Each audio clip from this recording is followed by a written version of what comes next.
예. 오늘 베드로후서 1장 1절부터 11절까지 말씀으로 은혜 받고자 합니다. 우리가 목욕탕에 있죠. 목욕탕에서 목욕을 하고 있는데 갑자기 어디서 불이야! 그럼 어떻게 됩니까? 무조건 튀어나가야죠. 발가벗고 만인 앞에 그게 이제 말하자면 이제 부끄러운 구원이라고 합니다. 부끄러운 구원. 발가벗고 튀어나가는 거. 그 말씀이 어디 있냐면 고린도전서 3장 10절에서 15절에 있습니다. 피지 마시고요. 3장 10절에서 15절에 있는데요. 제가 읽겠습니다. 한번 들어보셔요. 내게 주신 하나님의 은혜를 따라 내가 지혜로운 건축자와 같이 틀을 닦아둠에 이 닦아둔 것 외에 능히 다른 틀을 닦아둘 자가 없으니 이 터는 우리 주 예수 그리스도라. 예수 그리스도의 터 위에 뭔가 쌓아야 되거든요. 우리가 살아가면서. 그렇죠? 예. 그런데 누구는 금으로, 누구는 은으로, 누구는 보석으로, 누구는 나무로, 누구는 풀로, 지푸라기로 이 6가지로 집을 지었대요. 예? 우리가 삶을 살아갈 때. 그렇죠? 그런데 종말에, 그러니까 개인적으로는 죽음 또는 이 역사의 종말 때에 공력이 나타날 거래요. 공력이. 내공이 나타난다 이거예요. 그때 불이 와서 각 사람의 공력이 어떠한지 그것을 시험할 것이니라. 만일 누구든지 그 위에 세운 공력이 그대로 있으면 상을 받고, 상을 받는 사람은 누굴까요? 금, 은, 보석으로 지은 사람은 상을 받고 나무와 풀과 짚으로 지은 자는 어떻게 됩니까? 불이 왔으니까 타버리죠. 그러니까 누구든지 공력이 불타면 해를 받으리니 하는 말이 그걸 탄다 이 뜻입니다. 불시험이라고 해요. 그걸. 불시험 올 때 이상히 생각지 말라 이거예요. 그게 뭐냐면 우리의 개인적으로는 죽음이요 역사적인 이 지상의 종말을 얘기하는 겁니다. 이게. 그렇죠? 그러나 자기는 구원을 얻되 불 가운데서 얻은 것 같으리라. 아까 말씀드렸죠. 목욕탕에서 불이야 그럴 때 뛰쳐나가는, 빨가벗고 뛰쳐나가는 그런 정황을 설명하고 있는 대목입니다. 그래서 우리가 이 오늘 제목이 뭐냐 하면 우리의 영광. 예, 우리는 영광스러운 신분을 가지고 있습니다. 하나님의 자녀라는 신분을 가지고 있는데요. 장차 받을 구원의 완성에 있다. 우리의, 이걸 다시 쉽게 얘기하자면 우리의 자랑은, 우리의 자존심은 받은 은혜. 지금 우리가 예수 믿고 교회 나오고 이런 여러 가지 은혜를 받았습니다. 그렇죠? 나는 죄인이구나 하는 은혜를 받았습니다. 그러나 그 받은 은혜보다도 앞으로 받을 은혜에 있다 이 뜻입니다. 오늘 읽은 베드로후서 1장 1절부터 11절까지가 바로 그 얘기입니다.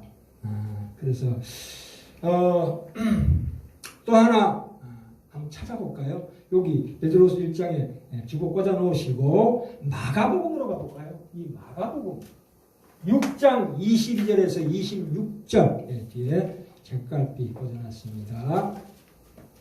마가복음 복음서에 마가복음 8장 22절부터 26절까지 있는 말씀인데요.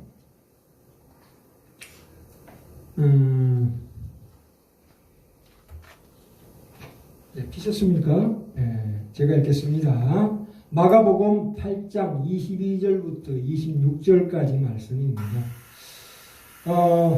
벳세다의 이름에 사람들이 소경 하나를 데리고 예수께 나와 손대시기를 구하거늘 예수께서 소경의 눈을 붙드시고 마을 밖으로 데리고 나가사 눈에 침을 뱉으시며 그에게 안수하시고 무엇이 보이느냐 물으시니, 자, 이 벳세다의 소경은 말이죠, 날 때부터 소경입니다.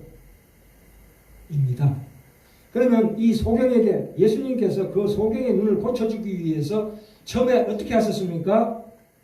눈에 침을 뱉으시며 그에게 안수하고 난 다음에 무엇이 보이느냐 물으니까 이 소경이 24절 나옵니다. 우러러보며 가로되 사람들이 보이나이다. 그런데 나무 같은 것들에 걸어가는 것을 보나이다 하거늘. 그렇죠. 이게 왜냐하면 보세요. 이게 신경생리학적 메커니즘에서 우리가 외부의 물체를 인식한다는 것은 대단히 복잡한 과정을 거쳐야 돼요. 자, 눈이 보시면 눈이 있잖아요. 눈의 중간에 새카만 눈동자가 있죠. 그렇죠? 눈동자를 각막이라고 해요. 각막을 지나서 홍채가 있고 동공이 있고 망막이 있어요. 수정체가 있고 망막이 있어요. 그래서 이 네 단계로 되어 있어요. 각막, 홍채, 그 다음에 뭐예요? 동공, 수정체. 이 수정체가 굉장히 중요한데요. 그 악성 고도 근시거든요. 이게 근시. 이게 혼탁해져가지고 이게 상이 뒤에 망막에 외부로부터 빛을 타고 물체가 이렇게 상이 여기 맺혀야 보이는데 이게 탁해져 버리니까 이게 중간에 차단되니까 외부의 물체 망막이 비치질 않아요. 상이 맺히질 않는다고. 이제 이걸 고쳐주시는 거라고. 지금 예수님께서. 그렇죠? 침을 바르고 안수하시니까 여기가 깨끗하게 말하자면 이제 안경을 썼다 이 말입니다. 우리 쉽게 하자면 우리도 안경을 써. 제가 근시예요. 안경 쓰면 이게 상이 여기 혼탁한데 여기 딱 맺혀요. 그래서 어느 분에 칠돼 있거든요. 자, 근데 이걸로 끝나느냐? 지금 이렇게 해놓으니까 그 소경이 뭐라고 얘기합니까? 사람들이 보이긴 보이는데 나무 같은 것들에 걸어가는 것을 보나이다. 제대로 보지 못하는 거죠. 안 그렇습니까? 말하자면 사람이 죄송합니다. 이런 표현을 말씀드리면 대단히 죄송한데 팔 따로, 다리 따로, 몸통 따로, 머리 따로 이렇게 절단돼서 이렇게 보인다 이거예요. 쉽게 하자면 이게. 그럼 여기서 한 번 더 고쳐주셔야 되죠. 어떻게? 그 뒤에 보세요. 25절. 이에 그 눈에 다시 안수하심에 그쵸. 두 번 안수하셨습니다. 제가 주목하여 보더니 나아가서 만물을 밝히 보는지라 이렇게 나와요. 이야. 대단한 거 아닙니까? 자, 보셔요. 자, 이게 망막이 맺혔다 하더라도 이 시신경을 타고 어디로 가야 됩니까? 대뇌피질에, 뇌에 있는 대뇌피질의 시각 중추에 도착을 해야 돼요. 그렇죠? 그래야 내가 본다는 거하고 이것이 무엇이다라고 깨닫는 거하고는 별개의 문제예요. 그렇죠? 보는 거하고 깨닫는 거하고는 다른 문제라니까. 우리가 처음에 예수 믿을 때 뭔가 보이긴 보여요. 하나님이 살아계신 것 같기도 하고 아닌 것 같기도 하고 긴가민가 하고 또 하나님이 살아계시면 왜 이렇게 세상이 이렇게 환난이 많냐. 특히 나의 인생에 왜 이렇게 고난이 많냐. 이거는 지금 아직 시작이다 이거예요. 시작이다. 출생과 똑같다 이거 출생. 우리가 그 애기들 출생할 때 그 태어난 애기를 보면은 사람의 형체를 그대로 갖고 있어요. 그럼에도 불구하고 근육이 제대로 작동이 안 돼. 걷지도 못하고 손짓도 못하고 일어나지도 못하는 거예요. 그 생명체는 똑같은 하나님께서 뭘 주셨냐면 우리 속에 영혼을 구원하실 때 우리의 내적 기질, 내적 능력을 주셨는데도 불구하고 그것이 지금 써먹지를 못하는 거예요. 지금. 그렇죠? 안 그렇습니까? 성장해야 이제 비로소 애가 걷고 말하고 행동하게 되고 알게 된다. 이거 이성이 닥턴다 이런 얘기예요. 그렇죠? 우리가 예수를 믿는다 했을 때 이 처음에 출생했을 때는 뭐가 뭔지 잘 몰라요. 모르는 게 정상이에요. 그게. 애매합니다. 그죠? 나중에 지식의 절제라가 나오는데 이 부분이 오늘 말씀드리고 싶은 키포인트입니다. 우리가 하나님에 대한 지식, 하나님을 안다는 그 지식에 대한 절제해야 된다. 그래서 우리가 삶을 살아갈 때 조화로운 삶을 살아야 된다 이 뜻입니다. 보시고요. 또 하나 예를 들어드릴게요. 우리가 농부가 있는데 농부에게 하나님께서 뭘 주신다고요? 농장을 주셔요. 그렇죠? 농사를 짓게 하기 위해서 땅을 주신다 이 말이에요. 땅을. 그 다음에 도구를 주셔요. 농장이 있어도 도구가 있어야 무슨 땅 밭을 갈든지 말든지 하지. 그 다음에 씨앗을 주셔요. 이 모든 것들을 우리 속에 주십니다. 구원받을 때 하나님께서. 그렇죠? 그게 바로 내가 평소에 가지고 있던 인격 외에 또 다른 성품이라고 하면 좀 많이 이상하지만 그 기질이라고 해요. 내 성경 그대로 놔두고 그 속에 우리 영혼 깊은 곳에 무의식이 깊은 영혼의 속에 뭘 심어 주셨냐 하면 이걸 주시는 거예요. 땅을 주시고 도금을 주시고 씨앗을 주셔요. 그리고 거기다 더하여 삶을 살아갈 때에 어떤 비와 햇빛을 주십니다. 그렇죠? 네. 비와 햇빛이 있어야 무슨 농작물을 심어서 자든지 말든지 하지. 그래서 자라게 하시는 이는 하나님이십니다. 그 말씀이 나오죠. 자, 그런데 내가 해야 될 일이 뭘까요? 농장에 도구로 김을 메고 씨앗을 심어야 될 거 아니에요. 이건 내가 할 거예요. 그렇죠? 네. 자, 베드로후서 한번 봅시다. 이 어디서부터 어디까지가 우리가 해야 될 일이고 어디서부터 어디까지가 주께서 하시는 일인가? 하나님께서 우리에게 행하신 것이 있습니다. 3절 4절이에요. 3절 4절. 근데 1절 2절에 보니까 여기 보배로운 믿음이라고 나와요. 보배로운 믿음. 이 믿음이란 것은 참 귀한 겁니다. 이 믿음은 하나님이 주시는 거예요. 그렇죠? 여기서 나오는 보배로운 믿음. 1절에 보세요. 보배로운 믿음을 우리와 같이 받은 자들 누굽니까? 우리예요. 그렇죠? 이 보배로운 믿음, 왜 보배로운 믿음이냐 하면 우리가 믿는 믿음을 얘기하는 게 아니고 하나님이 우리에게 주시는 믿음, 그걸 보배로운 믿음이라고 합니다. 그렇죠?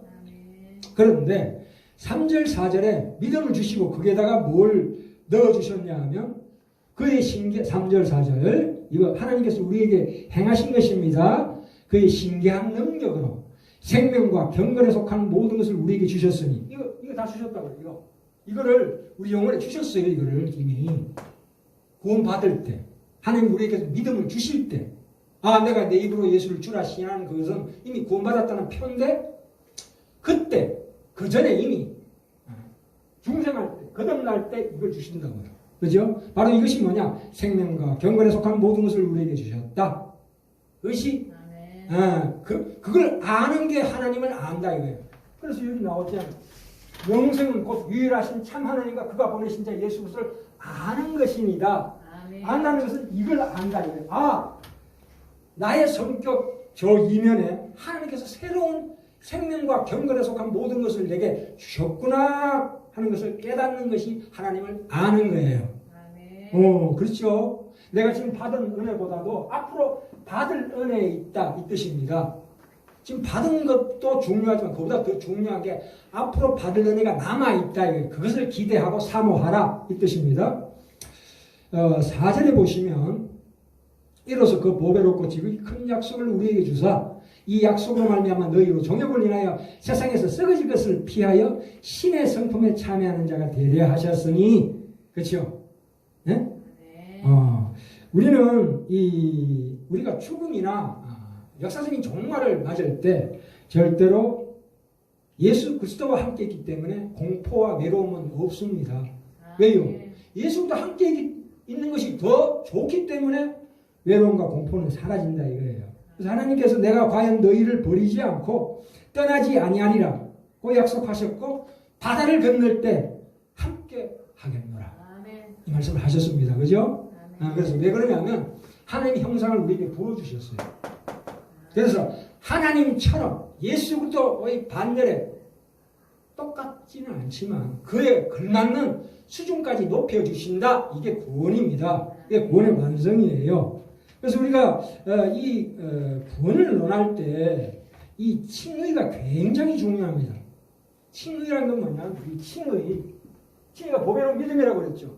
내가 칭의라는 건 뭐냐면 내 하나님 앞에 죄 한 점 없이 당당하게 서는 걸 칭의라고 그래요. 나 죄인 아니다. 이렇게 되는 거예요. 물론 속은 죄인이지만 그러나 하나님 앞에 설 때는 당당하게 서는 그게 보배로운 믿음이에요. 그럼 누가 주신 거예요?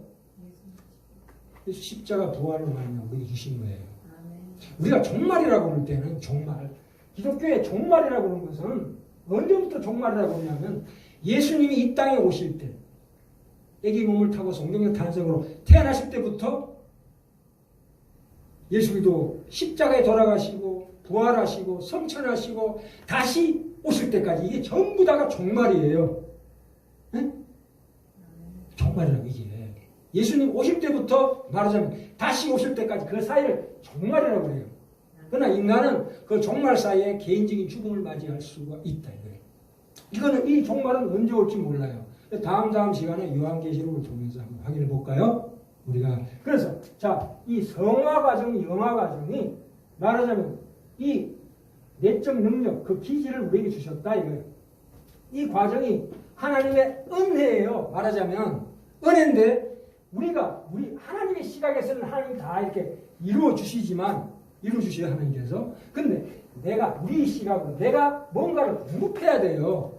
내가 공급하지 않으면 어떻게 됩니까? 아까 목욕탕 예를 든 것처럼 부끄러운 구원 당한데 구원이 취소되지는 않아요. 내가 아무렇게나 살아도 천국에 보내주시긴 하지만 참으로 부끄럽고 또 개인적인 죽음이나 종말이 왔을 때 두려워져요. 예? 그 불시험을 당할 수가 없어요. 참 괴로움을 많이 당합니다. 죽을 때. 그러나 우리가 평소에 살아갈 때 이 끊임없이 우리에게 공급하는 것, 이 공급을 한다면은 물론 완벽하게 할 수는 없어요. 그러나 말하자면 그런 것을 마음속에 새기고 이렇게 하나님을 따라가야 되겠구나. 내게 주셨는데 내가 안 하고 있으면 어떡하냐 하는 이런 자각에 의해서 이 믿음의 덕의 지식의 절제의 인내를, 인내의 형제우애의 사랑, 이 전체가 다 우리가 살아가면서 공급해야 될 부분입니다. 이걸 어떻게 상세하게 어떻게 그러면 공급하느냐고 말씀이 다 나와 있어요. 이 말씀을 알아야 된다. 그렇죠. 그럼 믿음이 뭐며, 덕은 뭐며, 지식은 뭐며, 절제는 뭐며, 인내는 뭐며, 형제우애는 뭐며, 사랑은 뭐며, 믿음으로부터 어디로 갑니까? 사랑으로 갑니다. 그렇기 때문에 이 과정 중에서 순종하는 거죠. 순종. 그렇죠. 그래서 이 순종하는 삶, 그러니까 우리가 주일날 예배 드리는 것도 순종이에요. 기도하라고 그랬을 때 기도하는 것도 순종이에요. 다 우리가 살아가면서 하는 모든 신앙적인 행동 모두는 내가 나 자신에게 뭔가를 공급하는 거예요. 굉장히 귀한 겁니다. 만약에 공급을 등한시하면 아까 보셨죠? 목욕탕에서 불이야 했을 때 빨갛고 튀어나온 거 똑같아요. 정말 부끄러운 부분입니다. 그건 우리가 죽을 때 그런 극심한 후회에 시달리고, 그러나 우리가 진실로 이런 공급한 사람들은 후회도 없습니다. 실패도 없습니다. 당당히 하나님 쓸 수 있다 이 말입니다. 아멘. 예, 그래서 이게 얼마나 중요한 말씀입니까? 예, 우리가 중생에서 하나님의 아들 양자 되었다는 것은 이렇게 귀한 겁니다. 그렇죠? 자, 이 덕이 뭐냐? 이제 우리가 해야 될 때 이 덕이라는 것은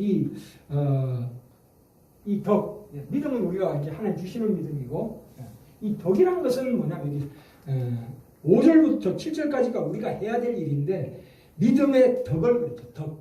덕이란 건 아까 말씀드렸습니다. 우리 영혼의 새로운 기질에 의한 활동과 힘입니다.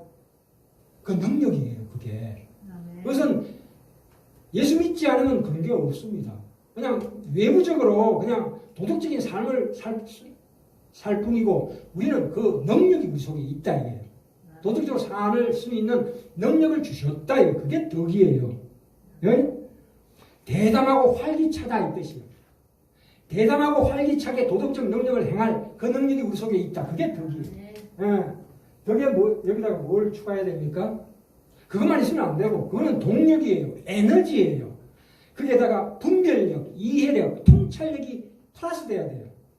내게 다가오는 이런 현상이 과연 무엇이냐를 이해해야 돼요. 통찰해야 돼요. 내 삶이 왜 이렇게 괴롭냐? 그 이유가 뭐냐에 대해서 깊이 알아야 돼요. 그렇죠? 우리가 세상 살아가면서 얼마나 갈등 속에서 합니까? 그 모든 것들이 다 이유가 있다니까요. 그래서 그 지식, 하나님에 대한 지식이 있어야 돼요. 하나님이 어떤 분이신가?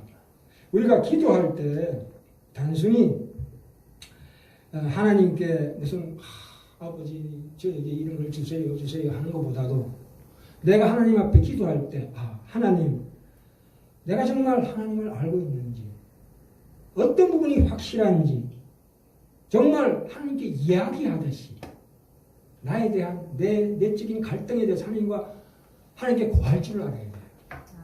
그래야 말씀이 살아 역사해요. 성령님으로 말미암아. 그래서 내가 궁금했던 거 그런 것들이 하나하나 밝혀집니다. 그 신비가 드러나요. 그래서 그 말씀을 가까이 해야 돼요. 무조건 말씀을 가까이 해. 말씀을 가까이 해야 내 속에 우리를 도와주러 오신, 우리 깨닫게. 이건 내 혼자 하는 거 아니에요, 이거. 성령님이 도와주신다니까요. 보혜사 성령님께서 내가 깨닫도록 하십니다. 아, 니게는 이런 게 있다. 또 이런 하나님이 이런 분이시다. 자꾸 가르쳐 주셔요. 아멘. 가르쳐 주시는 그것을. 그래서 하나님과 진실로 대화하게 돼요. 자, 그런데 이걸 방해하는 무기들이 있어요. 이건 뭐냐? 정사와 권세와 세상 주관자들과 이 어두움의 세상 주관자들과 하늘에 있는 악의 영들. 이들은 우리가 어떤 신앙을 생활을 하면서 끊임없이 방해 공작을 펼칩니다. 그걸 우리가 알아야 돼요. 뭐 예를 들자면 우리가 성경을 읽어보니까 아이고 장이가 이건 내 믿음이 약해서 그런 거 아니에요. 공격하는 거예요. 누가? 사단 마귀가. 성경 못 보게 장이가 아니고 다른 성경으로. 이거는 마귀 화전이에요. 불화살이에요. 불화살에서 온다는 거. 바깥에서 오는 거지 내 속에서 내 죄 때문에 일어나는 게 아니에요. 저번에 우리가 확인했죠. 이기는 자의 교회에서. 그걸 우리가 아 이게 마귀 공격이구나 하는 걸 갖다 정확하게 알아야 돼요. 그래야 대처를 하죠. 뭐야 이거? 억지로라도 딱 잡고 그러면 딱 돌아와요. 제정신이. 이거 그냥 휘슬려 들어가 버리니까 문제가 되는 거예요. 내 속에 있는 정욕과 어떤 그 세상에 대한 연락에 대한 극한 그 어떤 그 열망이 무엇인가를 우리가 알아야 돼요. 그 정체를 알아야 돼요.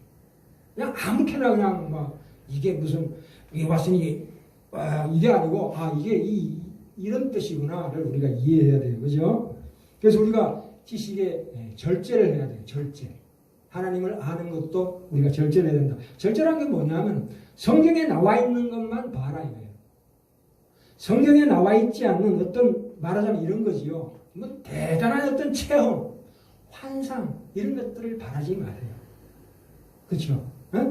우리는 나중에 다음 시간에 그 요한계시록 1장하고 20장, 21장을 얘기하는데 요한계시록 1장에서 사도 요한이 예수 그리스도를 만나요. 밤모섬에서 만날 때 깨끗한 정신으로 만나요. 절대 혼미한 상태에서 만나지 않는다니까요. 우리가 하나님을 만날 때 뭔가 환상에 젖어가지고 뭔가 막 감정에 겨워서 이렇게 만나는 게 아니고 깨끗하게 보는 거예요. 그걸 다음 시간에 말씀드리겠습니다. 그래서 우리가 성령님께서 우리에게 보여주실 때는 확실하게 보여주셔요. 예수님이 우리에게 나타나신다니까요. 나타나신다니까 살아있는 동안에도 그걸 우리가 사모해야 돼요. 그러기 위해서는 말씀을 알아야 돼요. 예수님께서 어떻게 나타나시는가? 성령님께서 어떻게 역사하시는가? 그걸 우리가 깊이 깨달아야 한다 이 말입니다. 아무렇게나 무뚝대고 세상 학문도 하려면 초등학교 6학년, 중학교 3학년, 고등학교 3학년, 대학교 4학년 이렇게 돼야 나중에 석사학위 받는 거 아니에요. 하물며 하나님의 신앙이 되냐 얼마나 어려운 거예요. 근데 사실은 어렵지가 않아요. 자꾸 어렵다고 생각하니까 어려워지는 거지. 이거 꼭 알아야 돼요. 이거 내 생명과도 바꿀 수 없는 보배로운 믿음이에요. 생명보다 더 귀한 말씀이에요.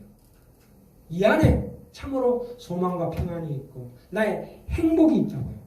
거룩함이 있고 거룩함이라는 것은 내가 깨끗해지는 것이 아니고 하나님과 함께 한다는 뜻이에요. 내가 하나님과 함께 한다는 것을 거룩하다 그래요.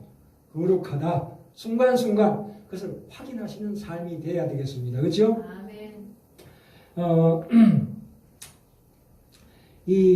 우리가 전번 시간에 죽음에 대한 우리가 축복의 신비 그에 대해서 말씀드렸는데요. 우리는 우리 영혼은 부활을 두 번 합니다. 계시록 20장 6절에 보시면 불신자를 한 번 죽어서 다음에 부활할 때 영원한 불못으로 던지기 위해서 부활합니다. 불신자들 지옥에 있다가 부활을 한 번 해요. 하는데 하고 바로 지옥으로 떨어져 버려요. 음부에서 지옥으로 더 지독한 지옥으로 떨어진다고. 그게 예수님 오실 때 얘기예요. 누구나 하나님의 심판대 앞에 섭니다. 쓸 때 내가 이전에 살아왔던 모든 것들을 하나님께 설명해 드립니다. 그게 심판을 안 받아요. 그냥 내 삶에 대해서 하나님한테 설명하게 되어 있어요. 그때 이제 그러니까 불신자들은 한 번밖에 부활을 못하는데 우리는 2번 부활해요. 첫째 부활이 있다고. 첫째 부활. 그것은 첫째 부활이 왜 우리를 첫째 부활을 시킬까요? 예수님과 함께 이 땅을 심판하게 하기 위해서. 우리가 심판에 동참한다니까요. 오우야, 이거 얼마나 큰 신분 아니에요? 아니, 그런 하나님의 자녀를 대강 키우시기 위해서 하나님께서 아니에요. 천만의 만만의 통떡입니다. 지금 우리에게 앞으로 다가올 이 구원의 완성, 장차 받을 은혜가 얼마나 굉장하다는 것을 우리가 깊이 자각해야 돼요. 그래야 내가 세상 살아갈 때 어떤 환난과 고난도 능히 이기고 기쁨 가운데 신앙생활을 할 수 있어요. 그런 튼튼한 예수 그리스도의 바탕에 서지 않으면 서로 넘어집니다. 그래서 우리가 이런 것은 내 혼자 하는 게 아니에요. 신앙생활 혼자 하는 게 아니에요. 부부가 같이 하는 거예요. 그래야 또 힘이 있어진다고. 제가 못하는 것을 우리 사모가 하시고 사모가 못하는 것을 제가 서로 하나가 되는 겁니다. 그러니까 부부가 같이 신앙생활하면 더 강해진다. 그래, 그걸 못하시는 분들은 교회에 오셔야 돼요. 교회는 저와 사모 또 우리 형제자매들 집사님 모든 요번에 우리 다음 주에 우리 이제 형제님 집사 임직 받습니다. 복음을 위하여 예수 그리스도의 능력으로 하나님의 인도하심을 따라 충성된 일꾼이 되었노라 하는 그 임직 받습니다. 또 우리 박양근 자매님이 세례 받으십니다. 이건 뭐 성부와 성자와 성령의 이름으로 인을 받는 거예요. 우리 왜 내 거다 할 때 양에다가 화를 찍잖아요. 인도로 지지잖아요. 그거예요. 임신 받는다. 세례가 얼마나 중요한지 몰라요. 군대에서 세례 받는 거는 그거는 초코파이 세례라고 그래요. 저도 과거에 그런 세례를 받긴 받았습니다. 나와서 다시 받았어요. 순복음교회에서. 그렇게 하시고 이거 얼마나 내 인생 일생일대에 내가 살아있는 동안 내가 만인 앞에서 특히 교회 안에서 내 고백을 공개적으로 시인한다는 것은 굉장히 중요한 하나님에 대한 신앙 고백이에요. 공개적으로 내 혼자 하는 게 아니고. 그래서 참으로 앞으로 다음 주에 참 기대됩니다.